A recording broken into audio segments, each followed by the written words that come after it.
Today, we're going to be talking about the latest wide receiver rumors around the Washington Commanders. And so before we go ahead and we jump into it, I first want to remind you to hit that like, hit that subscribe, and follow the channel as we talk nothing but Washington Commanders football daily. And so with that being said, let's go ahead and let's jump into it as we're talking about the latest wide receiver buzz around the Washington Commanders. And so today, we are talking about what NFL insider Jeremy Fowler had to say as he makes an appearance on the John Keim Report. And so John Keim writes for ESPN. He is an NFL insider that covers the Washington Commanders. And so definitely check out his podcast. And so within this podcast, he's talking about what the options are for the Washington Commanders at the wide receiver position and really what he is hearing. And so just paraphrasing this, if you want to check this out, you can head over to the John Keim Report. It's a 23-minute podcast. At the 15-minute mark, that is where he starts to talk about what he's hearing at the wide receiver position and the possible things that the Washington Commanders could do here in free agency at that position. And so we're going to start with Keenan Allen, as that's the first player mentioned. And so we're going to go through and talk about what he has to say about each player. Then we're going to come back and put it all together and just talk about why this could possibly make sense for the Washington Commanders. And so with Keenan Allen, he says this. And so he says that he's hearing Keenan Allen's name a little bit, don't know what's going on there, not sure if they sign a player like that, guys that can come in, not necessarily be burners, but can play multiple spots and be productive and move the chains. Getting someone on a cost-friendly deal would be really helpful. He does say that the Washington Commanders seem like a team that just is looking for at least one more guy at the wide receiver position. He does say that the Commanders are taking the pulse of the market and seeing what the best fit is.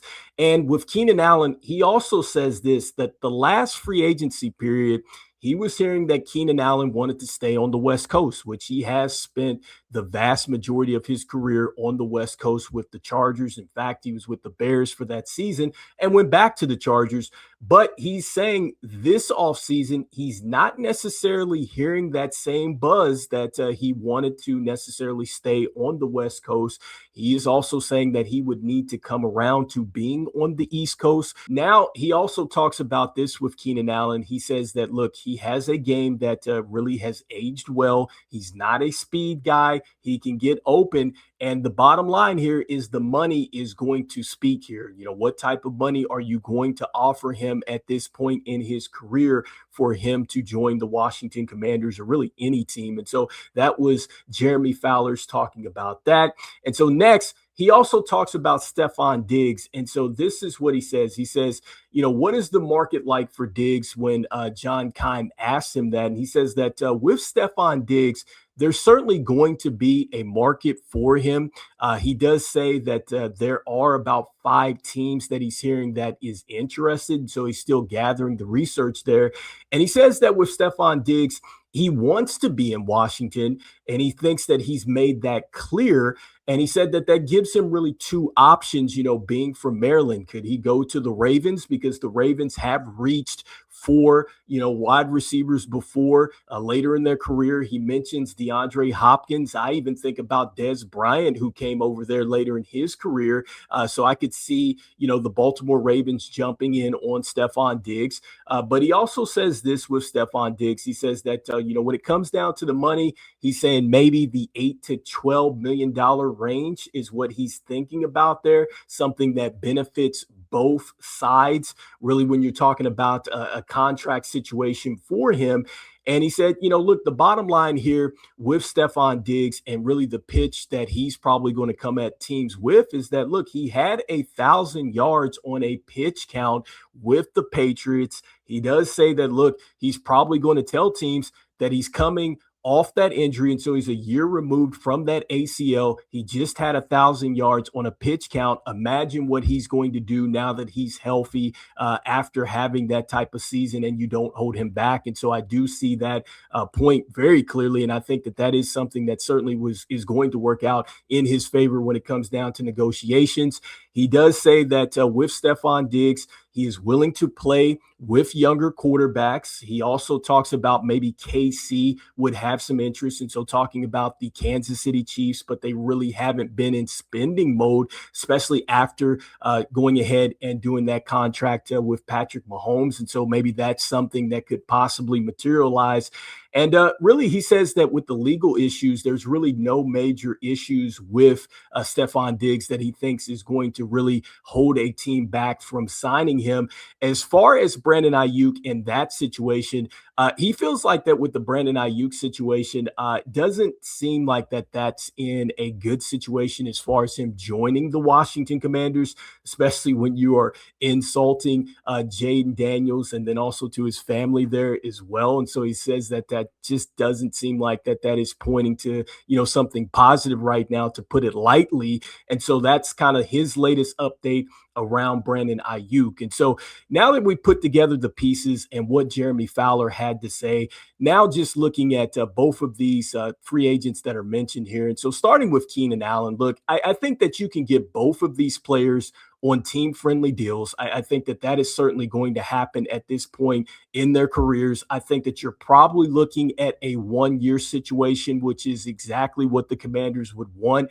I don't think $8 to $12 million would be a reach for Stefon Diggs or Keenan Allen, really. I think that when you look at what both of these guys are going to do, he mentions a great point talking about Jeremy Fowler, that yes, both of these guys are not speed guys, but they are savvy enough. They know how to read coverages. They've seen everything. They know how to win. You know that Jayden Daniels is going to trust these guys to make it happen. And that's exactly what you would want outside of Terry McLaurin, because somebody is going to have to step up. And so if Adam Peters is going to go this route, I would say that this is much safer than doing the Brandon Ayuk route, because these guys have been locked in. They're not posting on social media at this point in time. And I think the last time that we saw Stefon Diggs say something, he said that he was putting in the work. You know that Keenan Allen is putting in the work. And so both reliable pros.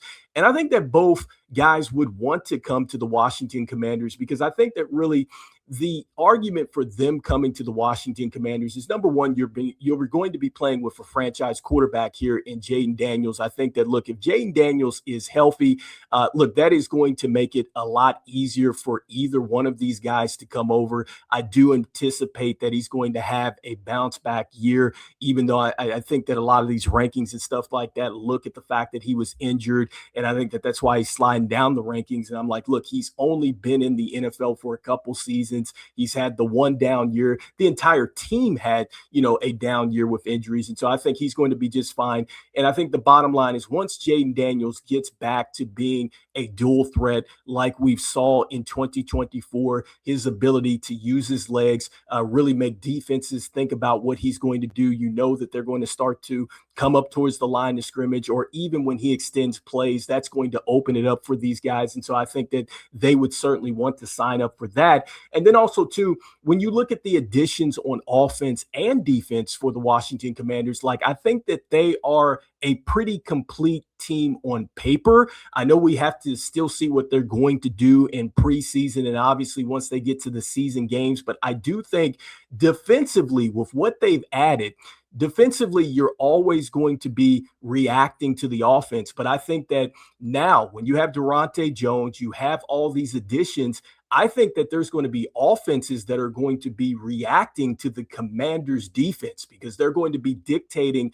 a lot of what's going to go on. If your defense is really on the same page and locked in, that means that you're going to get extra possessions for your offense. You're also going to be able to flip the field and get that to a healthy Jayden Daniels that now has a very good all-purpose running back in Rachaad White. I think that Bill is poised to have 1,000 yards this season. And I think Keenan Allen is quietly going to have a great season. I think that Antonio Williams is going to be able to benefit off of whoever the Washington Commanders would bring in free agency. And even if they don't, I think he's still going to benefit from that. You still have Chig at the tight end position. And so, look, the Commanders have gotten better around Jayden Daniels. And so you add a savvy veteran there, and you're not even factoring in what's going to happen with Terry McLaurin and this new offense and how David Blau is going to move people around and everything else. And so, look, I think that that is another reason why,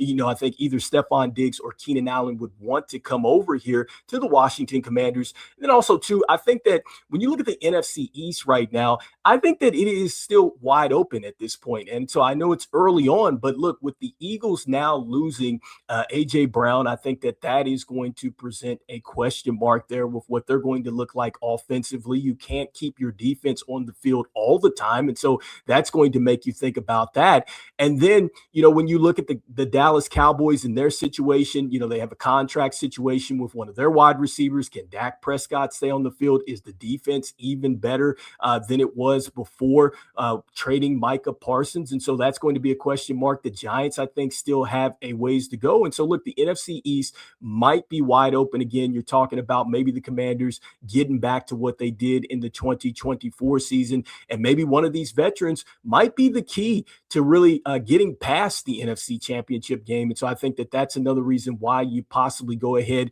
and you join the Washington Commanders here. And I think that either player is going to help the younger players. And I think that that is really what it's all about for the Washington Commanders, because if you're talking about bringing in players for a 1-2 year type of deal, you have to be thinking about your future. And one of the things that Jeremy Fowler talks about, especially with Stefon Diggs, is that he says that, look, over his last 2 stops, he's been great in the locker room. And that's exactly what you want. We talked about the standards and everything else. I just talked about Brandon Ayuk and the question mark you're going to have about bringing him into the locker room. Both of these guys, locker room type of guys, both of these guys, I think, pour into the younger guys. And so that Antonio Williams is going to need that. Luke McCaffrey, you're talking about Jalen Lane as well. He's going to need that mentorship. And then you have that to go along here with Terry McLaurin. And so, look, I like both of those options a little bit more now, especially more than a Brandon Ayuk situation. But anyway, you guys let me know in the comments here, what are you guys thinking here about what Jeremy Fowler had to say around Keenan Allen and Stefon Diggs? Are either of these players that you would like to see the Washington Commanders go after? Do you think that the Washington Commanders perhaps should trade for a player? We have talked about some of those scenarios. And like I said before, I could either one of these players I would be fine with. And depending on what the Commanders look like in training camp, they may not necessarily need an addition, because there could be the argument that, look, with the additions here on offense via the draft and everything else, maybe this team is in a good situation, just like they were in 2024 when they can do this thing by committee. But I think it's very clear that the Washington Commanders are looking for something outside of Terry McLaurin and looking for another weapon to give to Jayden Daniels. And so anyway, you guys let me know in the comments here what you guys are thinking. And look, as we always say, go Commanders, and I will see you guys on the next one. All right, peace.